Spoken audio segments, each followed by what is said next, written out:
what these two men have to say. Randy, here in the white shirt, is from the Kansas Insurance Department.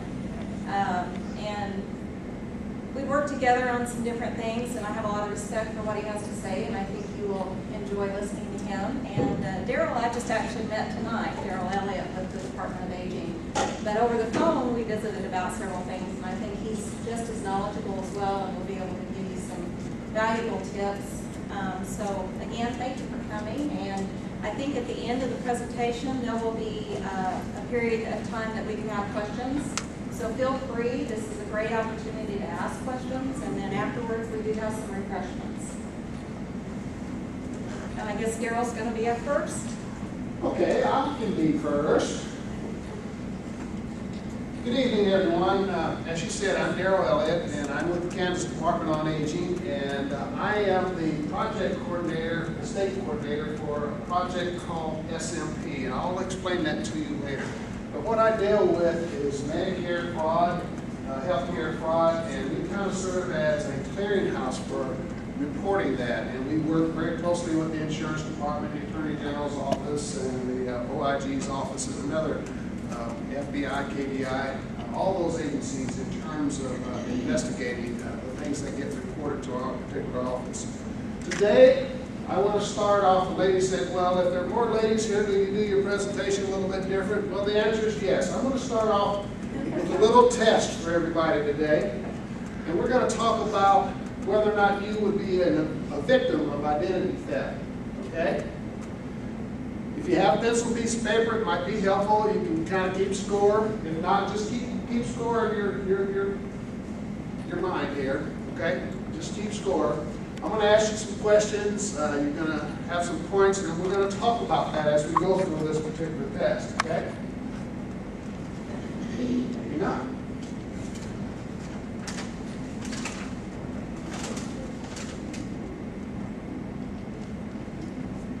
I love electronics. I think we all passed that.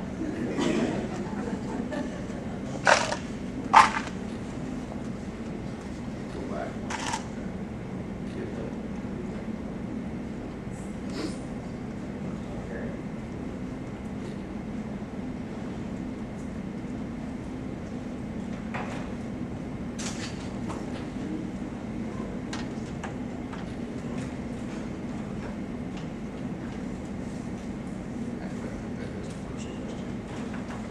Randy may have to operate this one. I talk here, but let's talk about the first one. It is asking you if you've ever received offers of pre-approved credit cards every week. Anybody ever received those? Raise your hand. Raise your hand. Do you get them in the mail? Too many. Too many. Give yourself 5 points. Okay. Add 5 points if you don't shred them before you put them in the trash. Did we shred them? Oh, give yourself 5 points if you don't shred them. And I mean shred them. I don't mean just tear them up. I want to tell you about a little story here.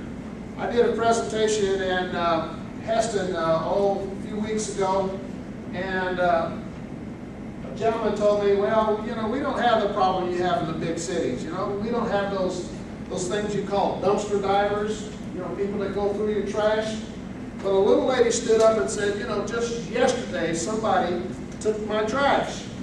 They drove up in a pickup truck and dumped all my trash in their back of their pickup truck. Now, why do you think they would want to do that?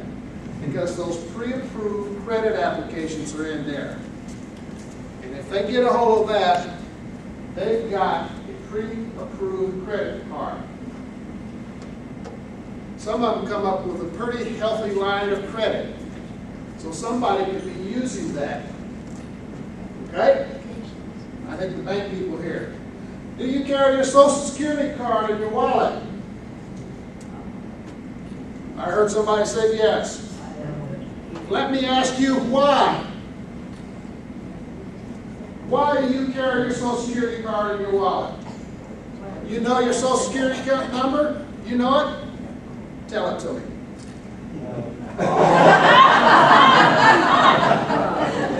You know it by heart, don't you? Okay. So why do you need to carry it? If I get a hold of your Social Security card, you lose your wallet, leave it laying on the table here someplace, I've got your whole identity. And I'm going to show you what I can do with that later. Okay? Identity theft is the #1 crime in America right now. And we'll talk about that. You do not need to carry your Social Security card with you unless you're traveling, you're going to a doctor's appointment, you're setting up a new bank account or something of that nature. Okay? And we'll talk about what Social Security card were really intended for. It was never intended to be a national identifier, a way to identify you. Okay? So if you carry your Social Security card in your wallet, give yourself 5 points. Okay? If you do not have a post office box or a locked mailbox to put in your outgoing mail, give yourself another 5 points. How many people have dropped your mail in the box and put up that little red flag to send out your bills and your checks? There are people that can get a hold of your checks that you send for your bills. They take them out of your mailbox. They take those checks. They put them in a little chemical and write off all the information that you wrote on that check, and they've got a blank check that belongs to you. And they fill it out for themselves. Okay? Give yourself 5 points. Let's see if this thing will work. Yeah.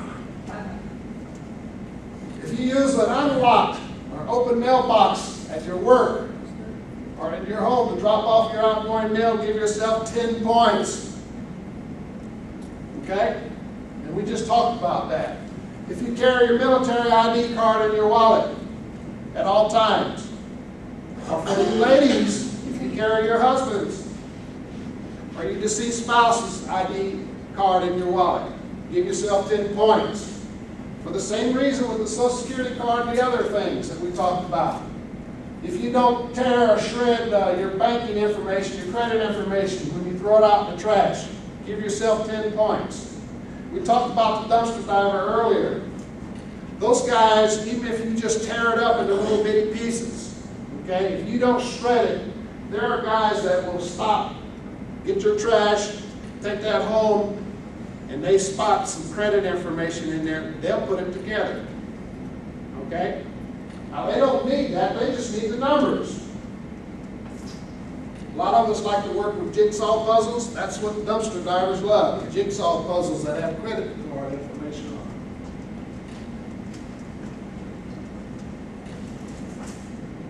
them.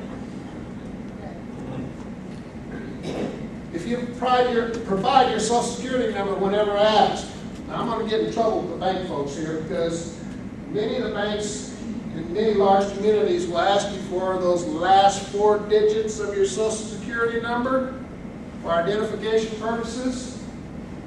I've been telling people to say, no, don't give that information.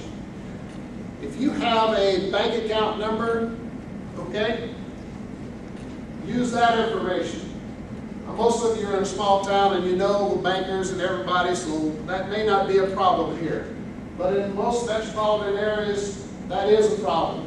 Because what happens, there are people sitting in bank lobbies, reading the newspaper, just hanging out, and they're listening for those last 4 digits. Okay? Now, I can look at most of you and say, many of you may have been born and raised here in Kansas. You may have attained your Social Security number here in Kansas. I know what those prefixes are. Okay? So the only 2 numbers that I need are the 2 middle numbers. I go home to a computer and I can type in 0 to 99 and I have your Social Security number.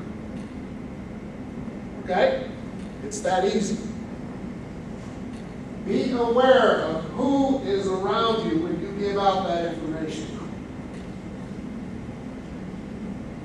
Work with your bank, your lending institutions about identifying you in another manner.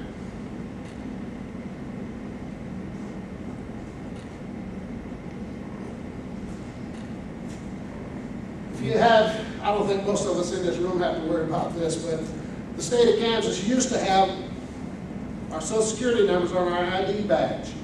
Okay? If you're still working, you have your Social Security number on your ID badge, give yourself 10 points.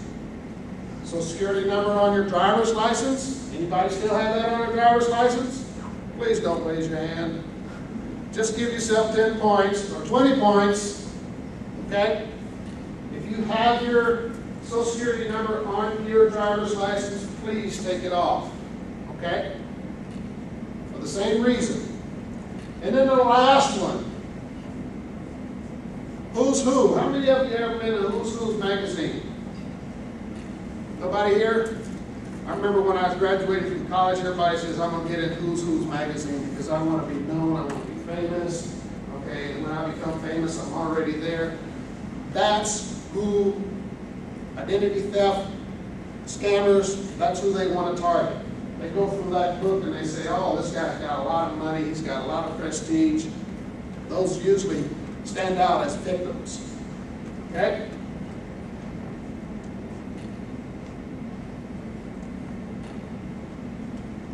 Is this thing going backwards?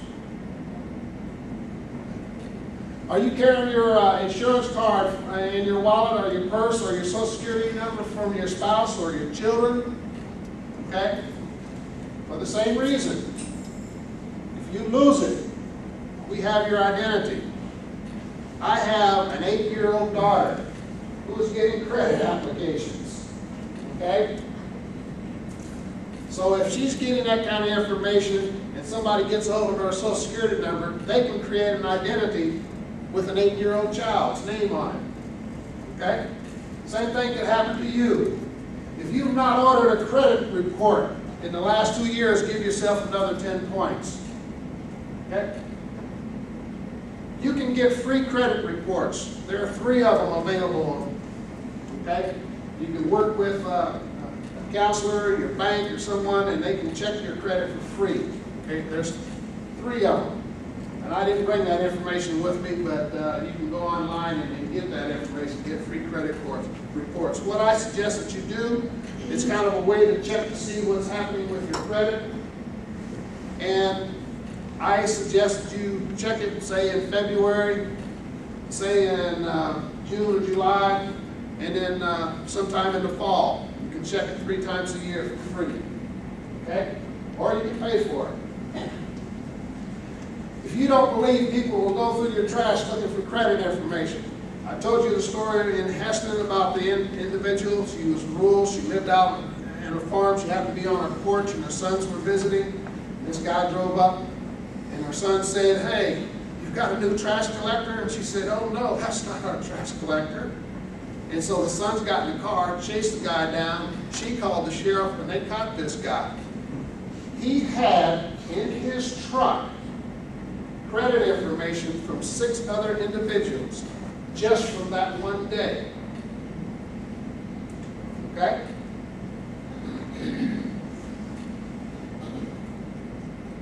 Here's the score. If you scored 100 points, you're at high risk of being a victim of identity theft. Okay? If you scored from 50 to 100 points, your odds of becoming a victim of identity theft were above average. Higher if you have good credit, if you're in that Who's Who's magazine and those kind of things. Okay? If you scored 0 to 50, give yourself credit, but I'm going to teach you some things tonight that will help you safeguard your identity. Okay? We're going to try to change this and see if I can do it quickly. And I may solicit the help of Randy here.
plays cards? Anybody else? Any card players here? You play cards? Anybody on this side play cards? Didn't catch you.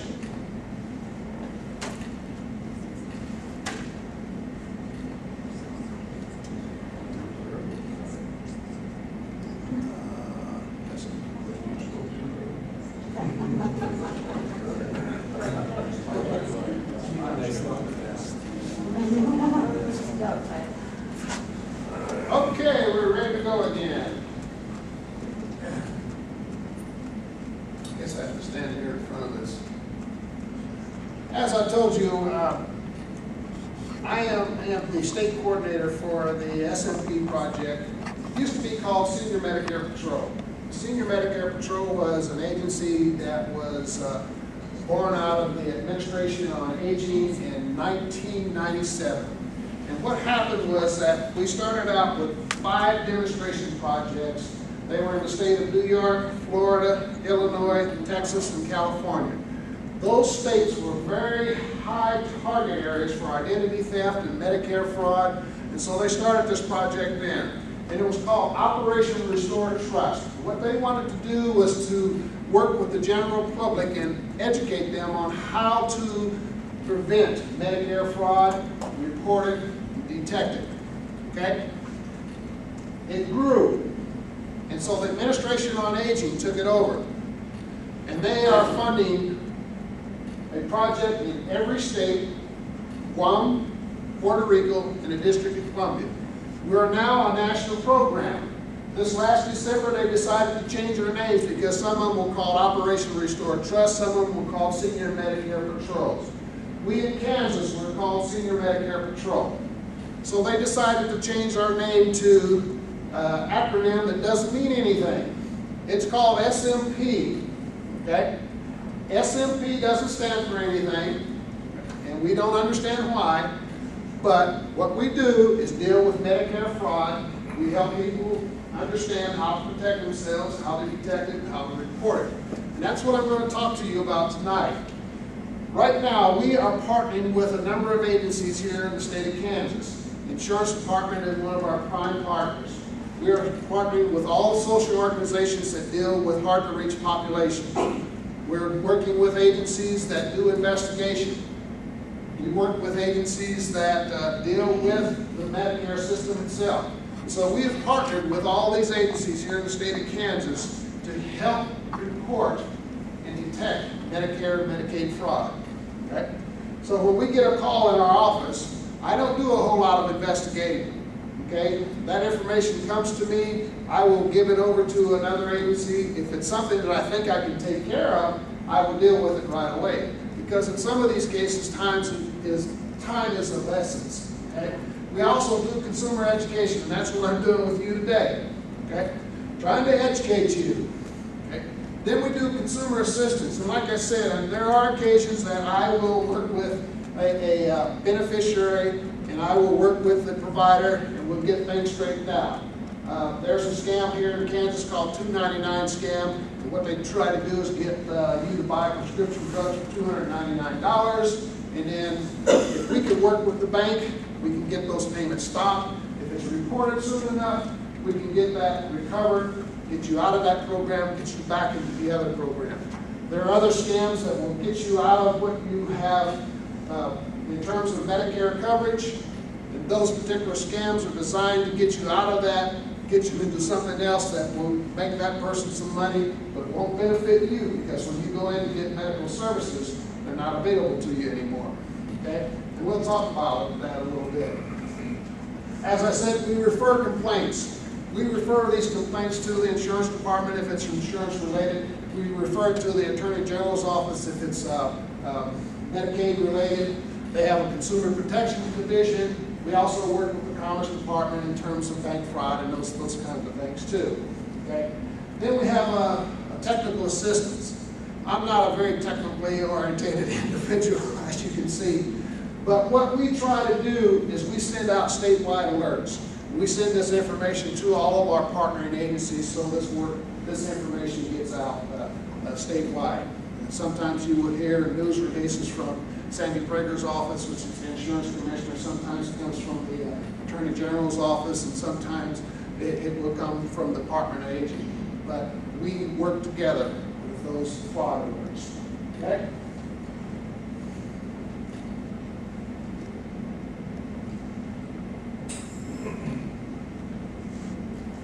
Let's talk about identity theft.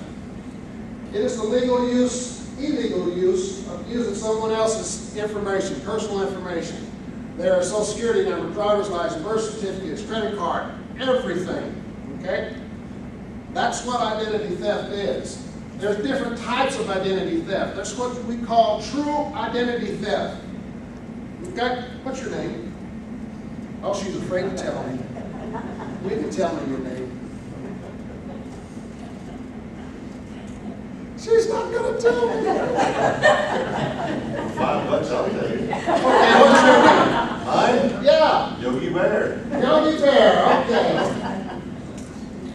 True identity theft is when I get Yogi's information, all of it, just like it says up there.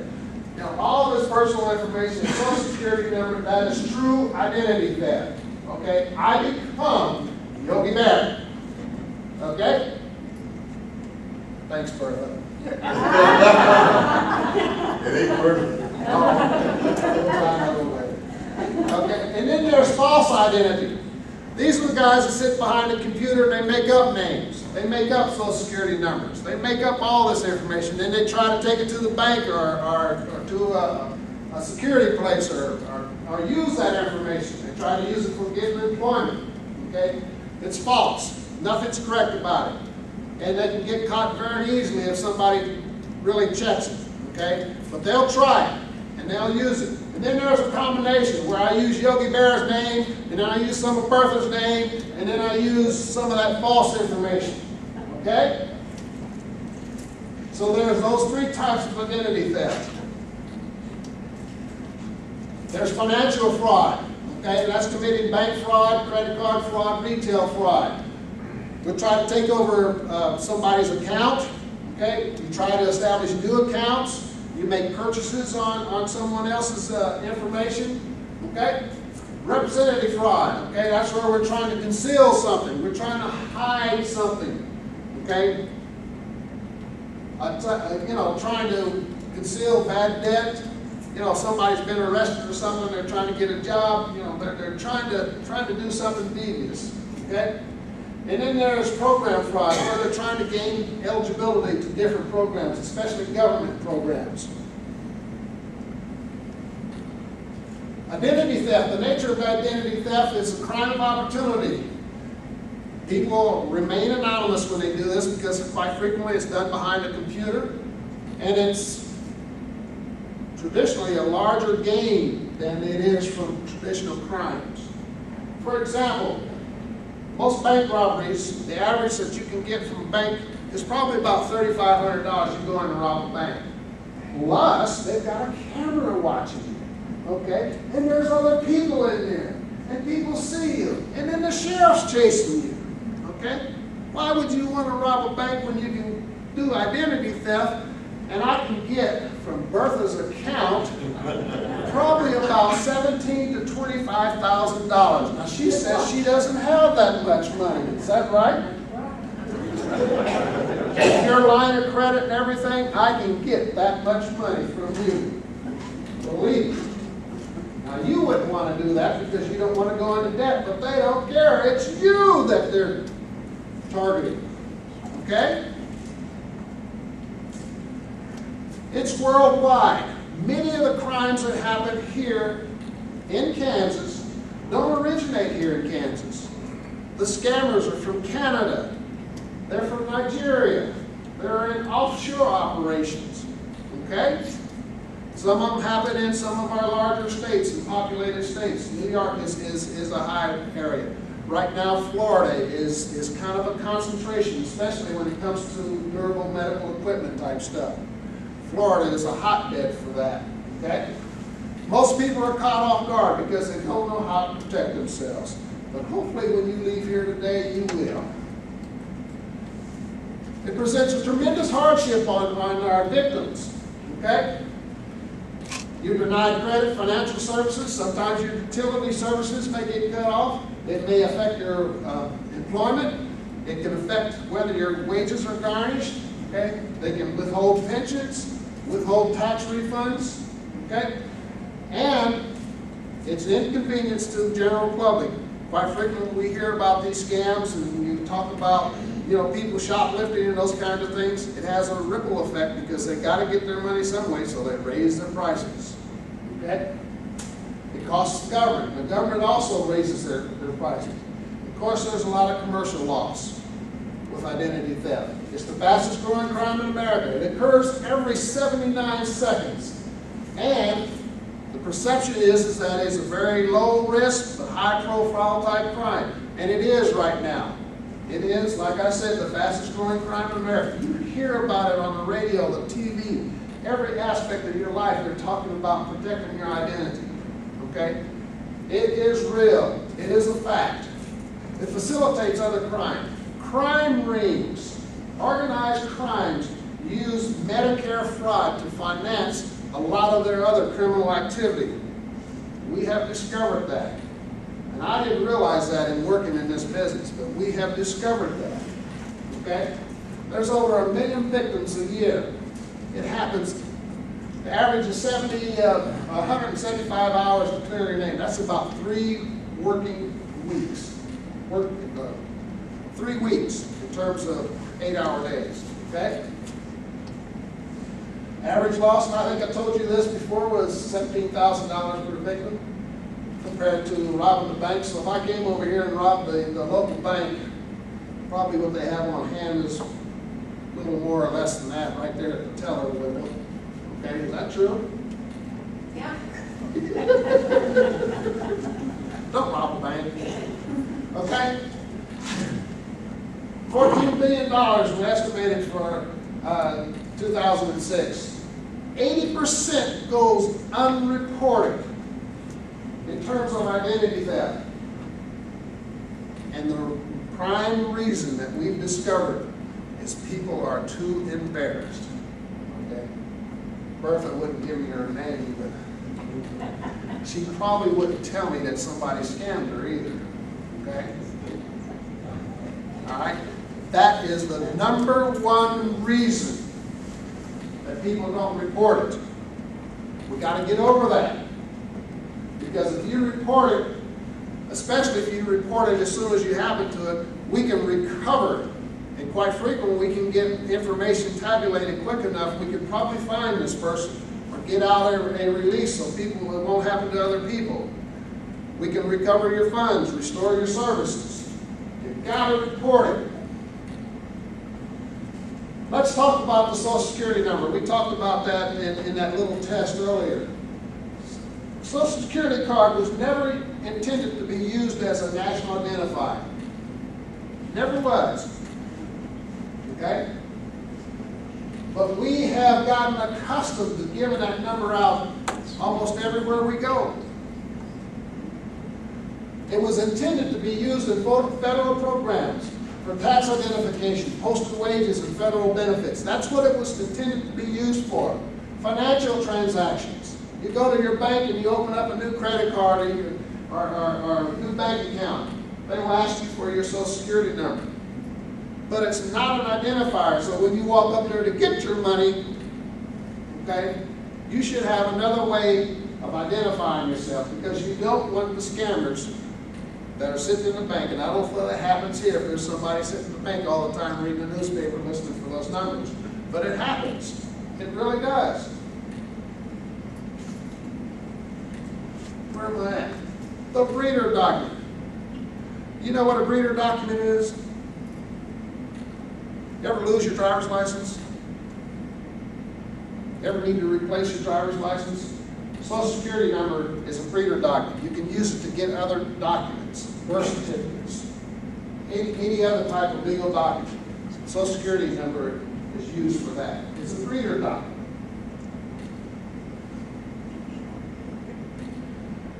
Ways to commit identity theft. We probably should skip this part because somebody will go out and try it.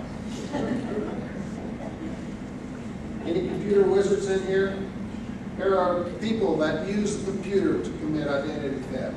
Dumpster divers, it's another way of committing identity. Insider access, and this is sad. This is really sad because you trust people. Your caregiver, people who work with you all the time, okay? Co-workers, employees. I can't think of how much we trust people in our HR offices, okay? The person behind the doctor's office, okay? They can get your Medicare number. They can upcode your Medicare payments, okay? We trust a lot of people. But that's how identity theft happens. That's how many of these crimes happen. Of course, there's the lost and stolen wallets. So if you're carrying those things with you, shoulder surfing, we talked about that a little bit, about the bank person. But some of the older cell phones and ATM machines used to have a dial tone in them, okay? So when you punch that and somebody's standing behind you, each number that you punched makes a different sound. So be aware of who's around you when you do that, okay? I don't know if you have some of the newer machines here, but many of them don't do that anymore, but some of them still do. Kids nowadays are using their cell phones to make bank transactions. Some of the kids that I've talked to in one of the presentations I had, they said, well, you know, we use our cell phone. We don't want to go up to the ATM machine and be embarrassed because there's no money in it, so they call and they check their bank balances. They have that information on their cell phones. If that cell phone is lost, I have a bank account. Now, it might be a kid's bank account, may not be much money in it, but it's money. Okay? Using information from known acquaintances, your friends, and then there's the unsophisticated theft. I sometimes start my presentations, especially when we have people that sit around a lot of tables and stuff. A lot of ladies lay their purses out, people leave their cell phones out. Sometimes I pick that stuff up and I put them up here behind the podium and I offer them as gifts at the end of the presentation just to show people, you know, how easy it is. Watch your purse, perfect. I walked by you twice. Okay? Glad I don't have one. I'm a pickpocket too. Best practices. We haven't talked about Medicare fraud, and we will in just a moment, but one of the best ways to look to make sure that you've been billed for the appropriate services, especially with your health care services, check your Medicare summary notice. Now I know CMS has decided to only send that out every quarter, but if you have access to a computer, you can check it anytime you want. If you have a social service organization here that has access to a computer, you can set up an account and you can go in and check your Medicare summary notice anytime you want. Okay? But it's a good way to check to see that you've been correctly billed. Okay? And if you detect something on it, you can call our office and then we can track that and work with CMS and Medicare to make sure that you were billed. And if there's something suspicious on there, we can track it down. Okay?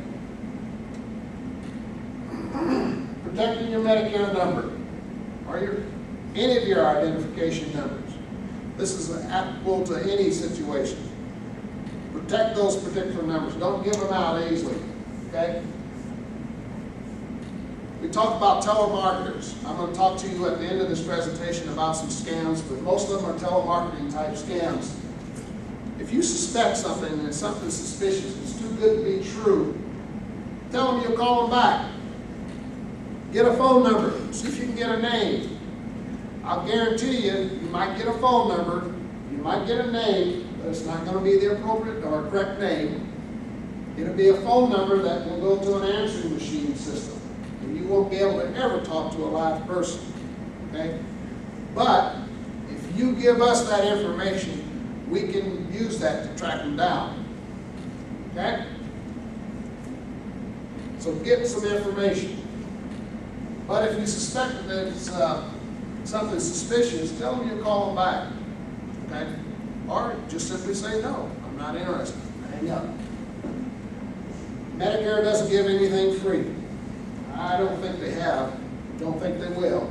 So if somebody tells you that Medicare is going to offer this to you free, or we can get Medicare to pay for it, it's a scam. Guarantee you. Okay? Educate yourself about Medicare, Medicare Part D. We work very closely with a program called SHIC, Senior Health Insurance Counseling for Kansas. That program will counsel you on all of your insurance needs, whether it's health, anything, okay? You can call the insurance department when it comes to insurance needs, okay? But work with someone to learn about Medicare Part D if you are not enrolled in that, or if you need to be enrolled, or you think that your program's not working for you. Work with your SHIC counselors, okay? We're going to talk about reporting, detecting, and preventing Medicare fraud now, because I'm taking up a lot of time here.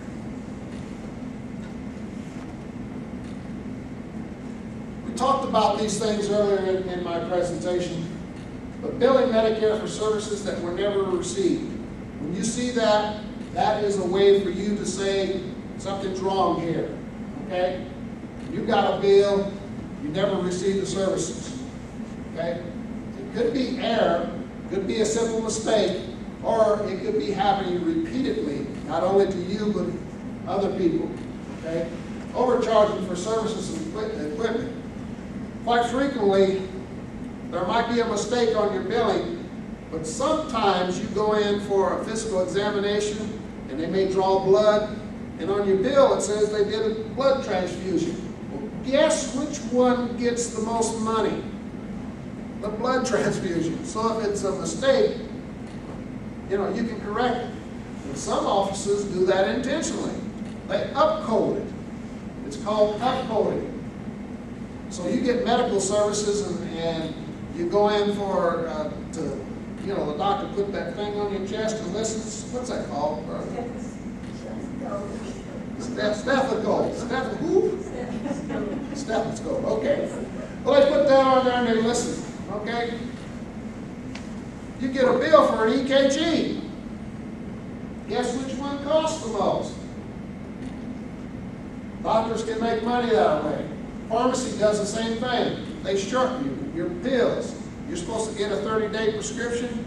You get 29 in there. And they do it to everybody. They'll have more in stock to be able to charge other people. Or sometimes they will try to convince you that you need a 15-day fill. They get more money for the 15-day fill than they do the 30-day. Okay? So don't let them talk you into that kind of stuff. Be aware of what kinds of services and things are supposed to be offered to you. Offering services for free and equipment. Okay? And then the providers representing themselves as part of the government or Medicare.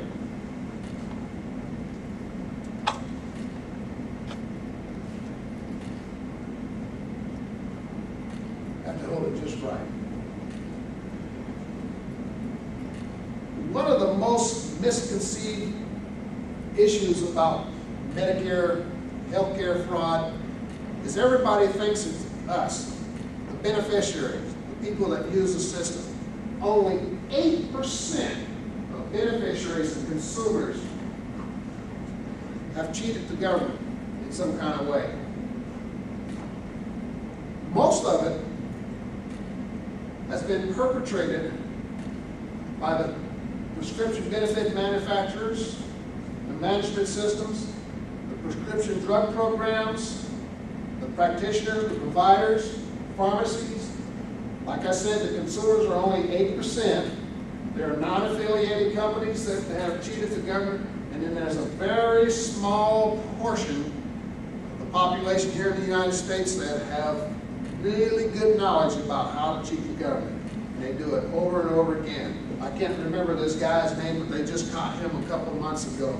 They considered him the biggest scam artist in the country. You remember his name? But they caught this guy. That's all he did. And he was getting millions and millions of dollars just through scams.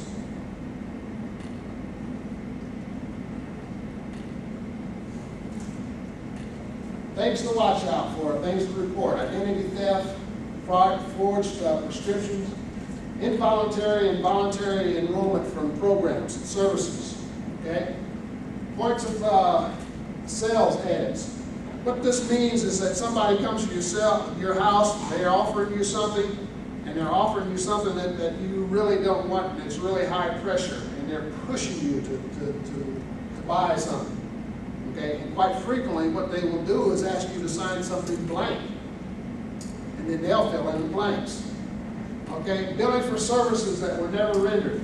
Kickbacks. A lot of doctors' offices get that. Baits and switches. Okay? You're told that you're buying something and they switch you to something else.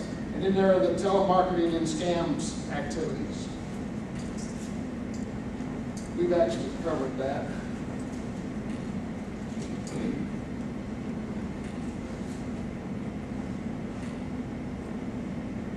This is another part that's hard to talk about because quite frequently we trust our family members. I often tell people, you know, you need to work with people that you trust. But scams happen at the family level, okay? It happens with our friends. Our senior centers and other local organizations that work with Medicare are people that you normally can trust. And yes, you should be able to trust them and work with them. Schick Health Insurance Counseling, they will help you with any of this information. Of course, our particular project, and then Medicare themselves. If it's insurance related, the insurance department. If it's Medicaid or Medicaid related, the Attorney General's office is a place that you can contact. When you report fraud, we want this particular information, okay? We want you to report it. One of the things that I tell people all the time is we can't help you if you don't report it. If you're embarrassed, you know, you need to report it. But first, what you need to do is work with your provider, your doctor.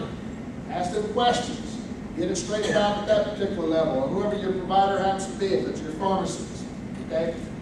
Then if you can't do that, give our office a call, or call directly to the insurance department.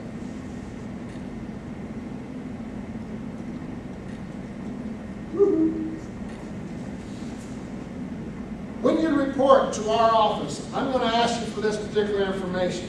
I'm going to ask you for your name, your Medicare number, your Social Security number, your driver's license number. I'm kidding. We will ask you for your name. If you call me, I will ask your name. I will get that information. Okay? I won't ask you for your Social Security number or your Medicare number over the telephone. Okay? I will not ask you for that information. I will ask you to fax that to me. I won't take it over the internet. I won't take it in the mail. I will ask you to fax that information. If you can't fax it, we will work with you to get that information to me. Okay? We will ask you for the name of the company, the provider, the doctor that you have a problem with. Then we ask you for the date of service. Okay? And then we will ask you for a brief description of the problem.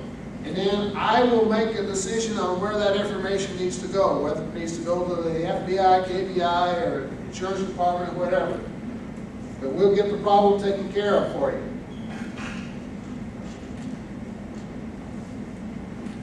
These are numbers that we would like for you to call. Our office number, the Schick office, Medicare, Kansas Insurance Department, the Attorney General's office, or CMS, the Inspector General's office. Okay? I have all of this information on the back table. I would greatly appreciate it if you would take all that with you, because I don't want to carry it back to Topeka with me. Okay? I have copies of brochures about our program. I have copies of the numbers that you can call. I have a brochure that tells you a little bit about what we do. Okay? I would greatly appreciate it if you would take that information with you. Okay? I have, and you don't have to fill this out right now, but I would like for you all to fill out, if you could pass this around to everybody. This is kind of a little survey. It's not a test or anything. It's not an evaluation. If you don't want to fill it out, you don't have to, but it just kind of gives me an idea if you felt like this has been helpful to you, if you changed your mind about how you want to do some things. Okay? But fill that out and leave it on the back table for me. Any questions? I would like to share something. Just this past week, we had an individual, Carol said it's all right if I share it. She actually I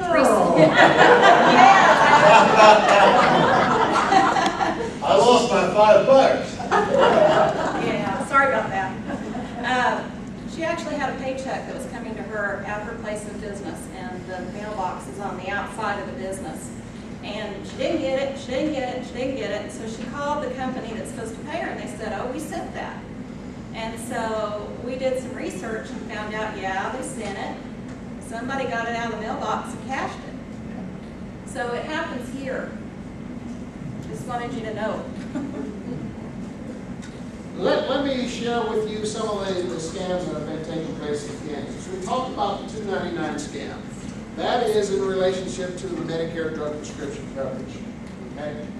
What happens is a caller will call you on the telephone and tell you that they will offer you a Medicare drug prescription plan for $299. Okay? One payment. All your prescriptions for the whole year. Sounds pretty good, doesn't it? Some of these scams are known as $2.99 scams because that's the big number that they've been using. But some of them have been $3.99, $3.88, $2.88, but they're all the same. Okay? And then what happens is, if you agree that you like that, it's less expensive than your Medicare drug prescription plan or the other plan that you might have, you said enroll me. He says, okay, we'll do that. I need your name, Social Security number, Medicare number, okay, all that personal information. Oh, by the way, we do this with automatic bank withdrawal. In fact, that's the only way that we do it. So I need your bank account information, okay? So we can get that payment automatically withdrawn from your account, okay? Guess what happens? After you hang up the phone, they withdraw all of your money from your account. Okay? Now some of them have been a little more honest. They only take the $299 out of your account.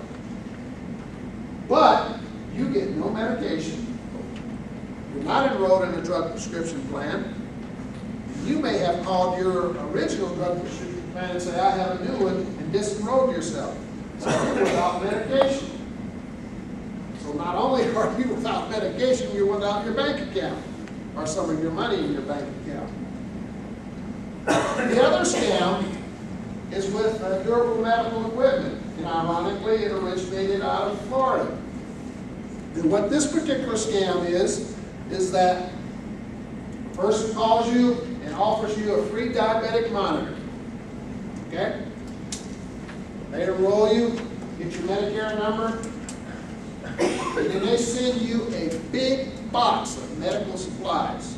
Stuff that you don't need. I mean, it's a huge box. That thing, if you laid this cart on its side, it's about the size of that cart. That thing comes to your door, you open it up, there's a free diabetic monitor in there, but there's a lot of stuff that you don't need. What they're doing, since they got your Medicare number, they're billing Medicare.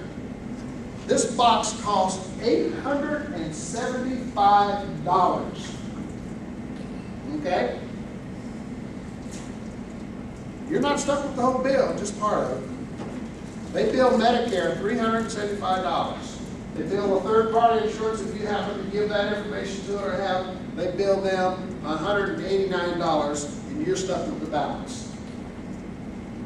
Okay? There's another scam. Person calls and says, they leave a message on your answering machine. They don't want to talk to you. Have you ever gotten a phone call and somebody hangs up? Never got? There's nobody there? They don't want to talk to you. They want to leave a message. And the message is very simple. It says, your file has come across my desk. We need to talk to you. Click. That's it. They give you a number to call back and a name. That sounds pretty scary. Is it the sheriff calling me? Did I have some speeding tickets? Darrell, what'd you do? It sounds pretty serious, doesn't it? So you call them back, and it's somebody that's trying to sell you something. And some of them have been related to the 299 scam, some of them have been related to securities. Okay? And they try to set up an appointment. The latest scam that has taken place here in Kansas, and I hope I get this correct because we just sent out a big notice. But somebody calls and they tell you that we need to deposit $350 in your account. Okay? Now this scam has happened around the Augusta area, and where else was it? That was not important. But it's happening around Augusta, Kansas, and it's happening to a senior's apartment complex, okay? Care facilities. They call and say, we need to deposit $350 in your account. And you say, well, okay, but where's it coming from? Well, we're from Medicare, okay? In order to continue Medicare services and benefits, we need to deposit this money in your account, but we need your bank account number. Well, you've heard what happens with the other bank account numbers. Same thing happens. Okay? They take out $350 out of your bank account number. Okay? We have the names of individuals and we have the phone number. Okay? And we've turned it over to the other investigating agencies that have happened, where this is happening. Okay? We can work with your local banks and other providers to get your money back if we know about it in time. Okay? I don't want to take up too much more time. It's been close to an hour in terms of my presentation, so I'm going to turn it over to Randy. Thank you very much for having me.